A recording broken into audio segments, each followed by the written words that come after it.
आज जो हमारा टॉपिक है वो है मोनोपोली मार्केट स्ट्रक्चर क्या होता है या एक मोनोपोली फॉर्म ऑफ मार्केट किसे कहते हैं। So monopoly is a market situation in which there is a single seller.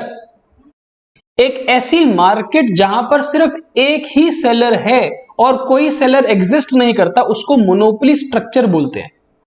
Mono means one and poly means seller, therefore monopoly means a single seller। तो एक ऐसी मार्केट स्ट्रक्चर जहां पर सिर्फ एक ही सेलर होगा और बायर बहुत सारे होंगे, ऐसी मार्केट को हम मोनोपोली स्ट्रक्चर बोलते हैं। So monopoly is a situation where there is a single seller who is selling a commodity and there is no close substitute of the commodity sold by the monopolist. तो ऐसी market जहां पर एक single seller है, वो जो product बेच रहा है मार्केट के अंदर, बाजार के अंदर, उसका सब्स्टिट्यूट मार्केट के अंदर एग्जिस्ट नहीं करता, यानी कि उसका क्लोज सब्स्टिट्यूट, वैसा ही प्रोडक्ट मार्केट में आपको देखने को नहीं मिलेगा। It is difficult for a new firm to enter the monopoly market. हमने परफेक्ट कंपटीशन मार्केट समझा था और मैंने आपको बोला था there is free entry and free exit in a perfectly competitive market. मतलब कोई भी सेलर अगर उस मार्केट में एंटर करना चाहता है तो वो एंटर कर सकता है, अपना बिजनेस स्टार्ट कर सकता है, there is no restrictions.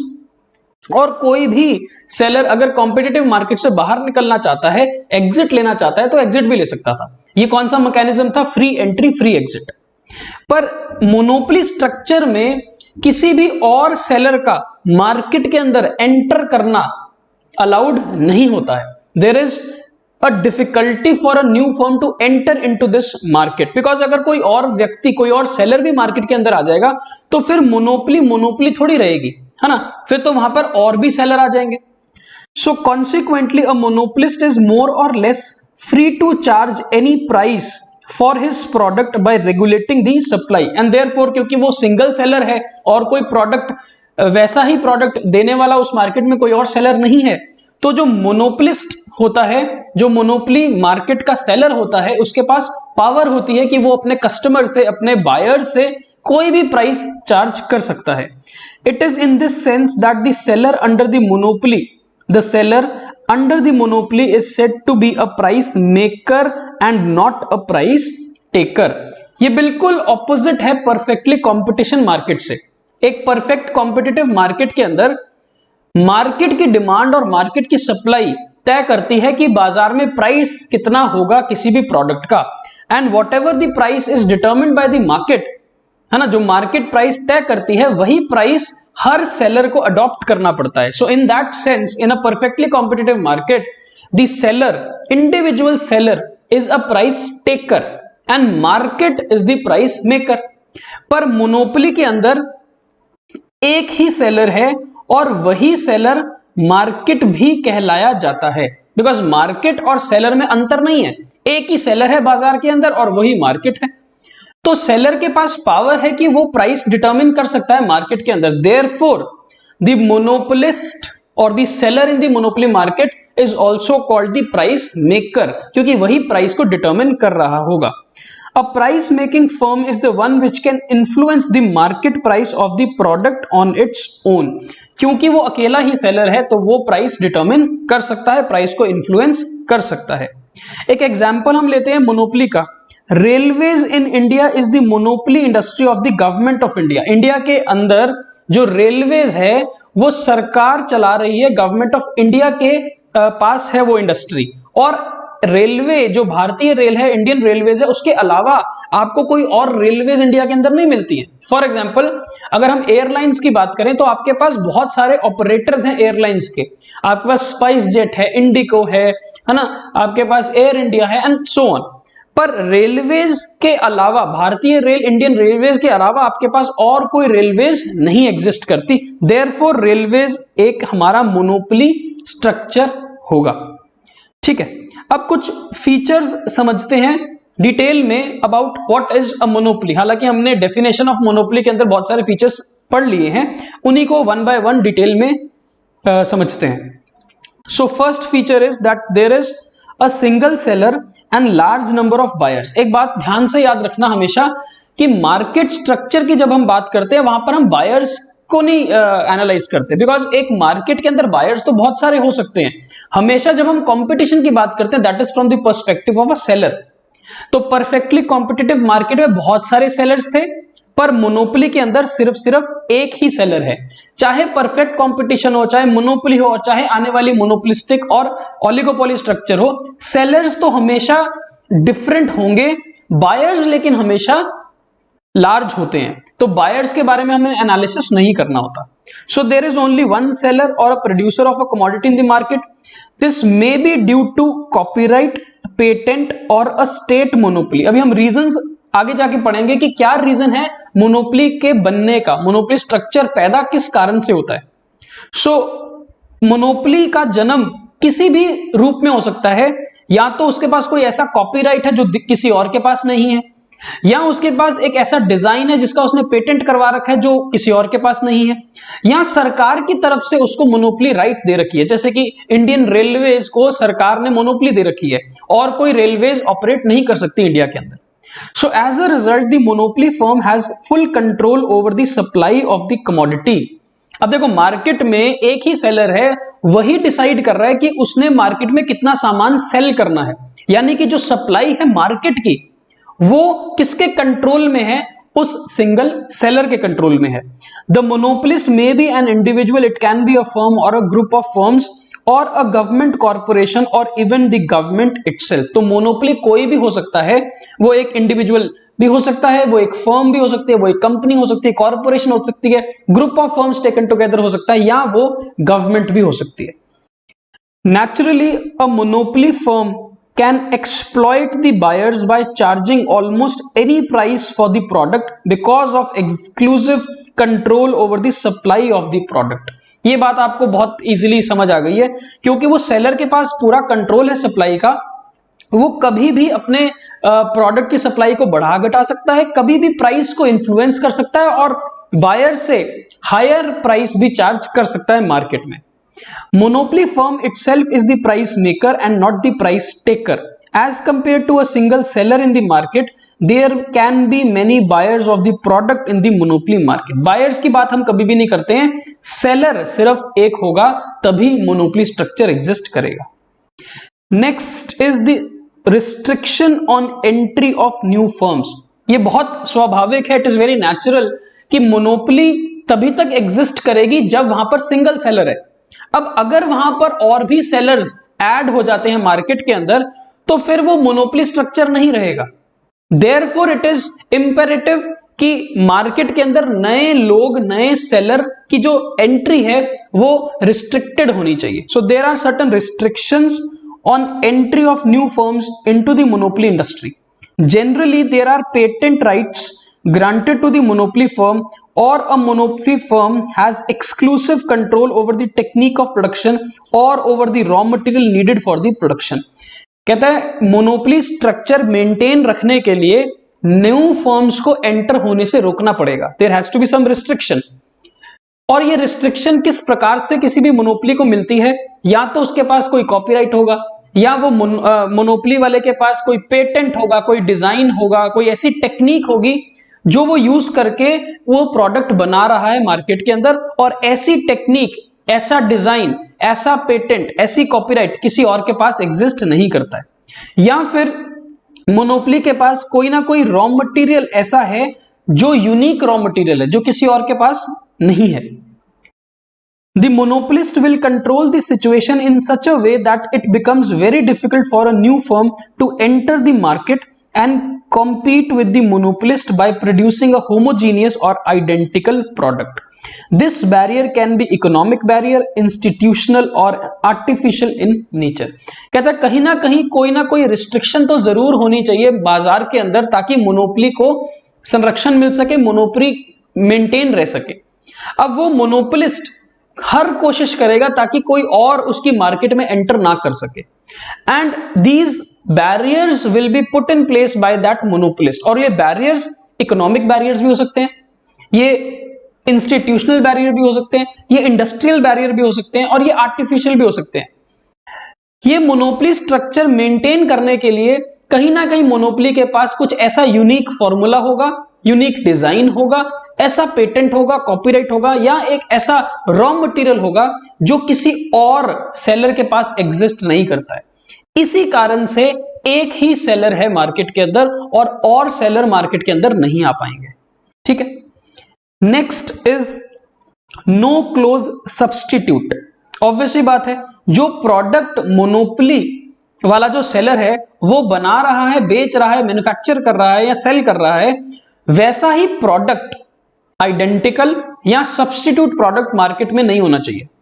So there is no substitute of the product of the monopolist, therefore there is absence of competition and there is a full control over the price of the product. जैसे कि हमने example लिया ना railways का।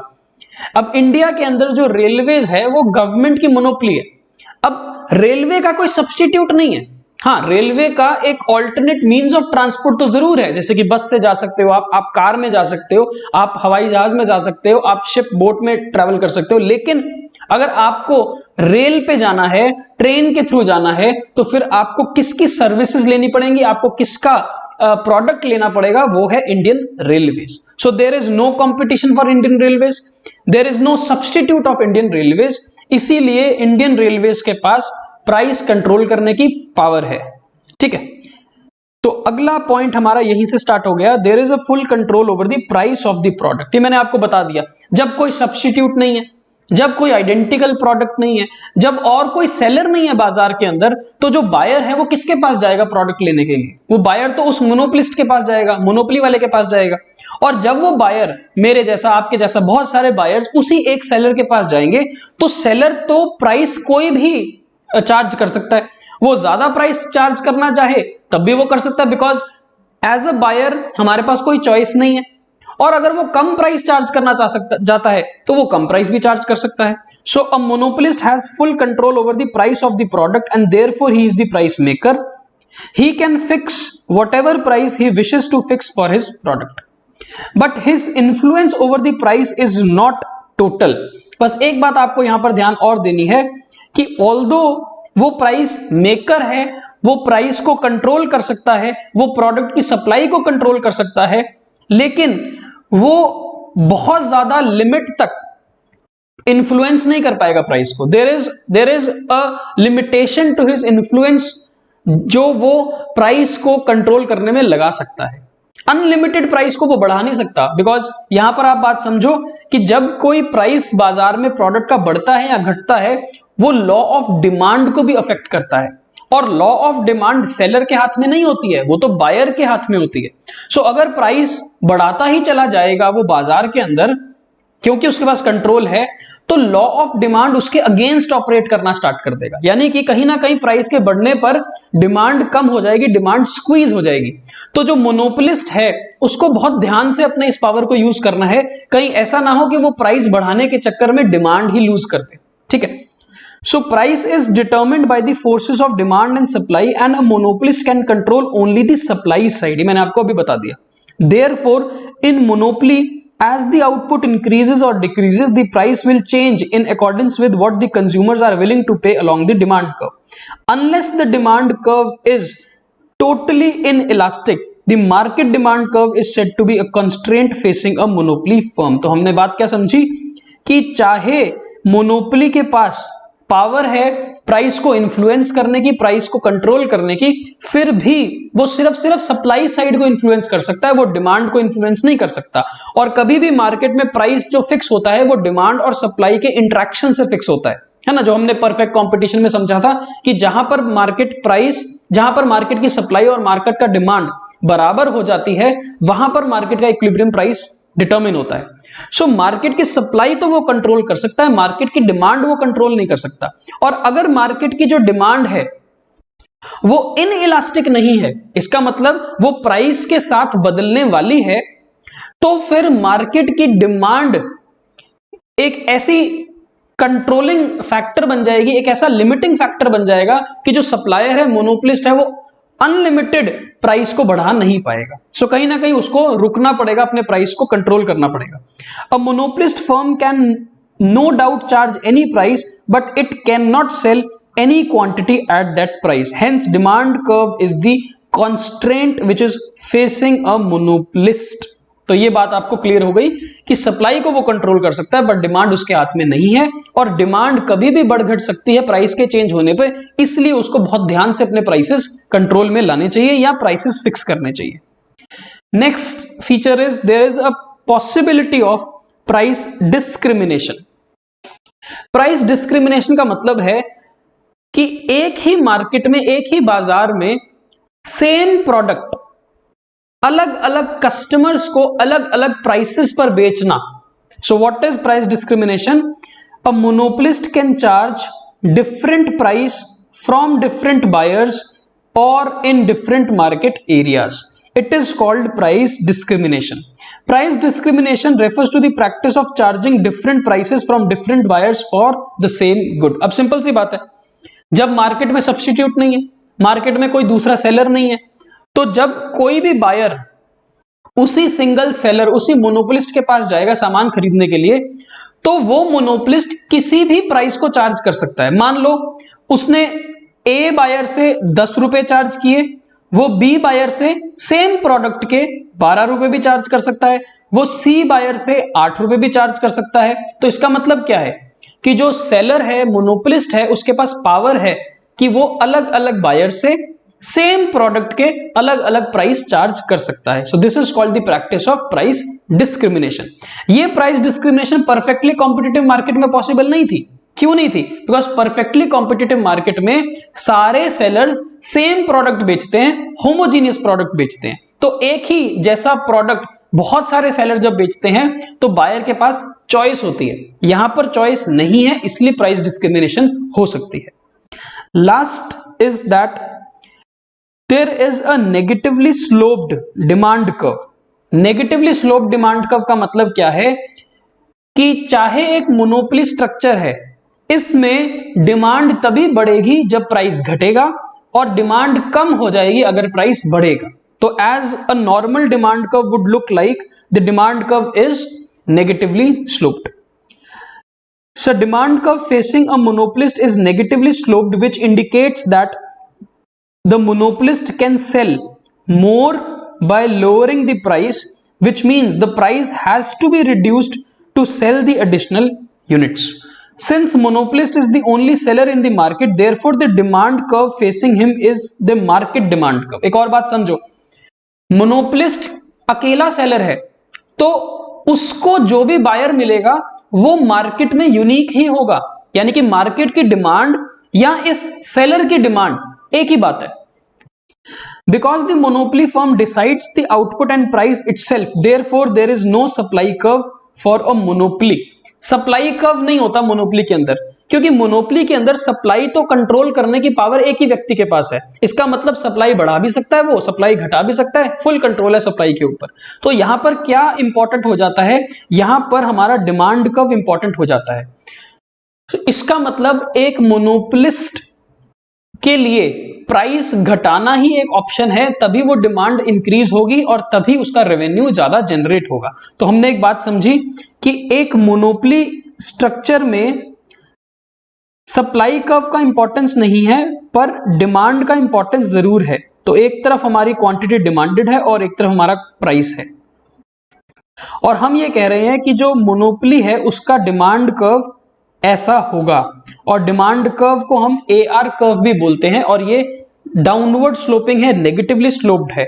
इसका मतलब क्या है? इसका मतलब है कि क्वांटिटी डिमांडेड इंक्रीज करेगी अगर प्राइस डिक्रीज होगा।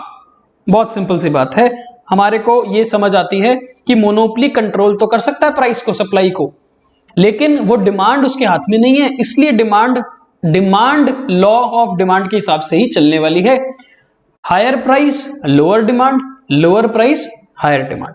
ठीक है, सो ये कुछ फीचर्स थे जो एक मोनोपोली स्ट्रक्चर में होते हैं।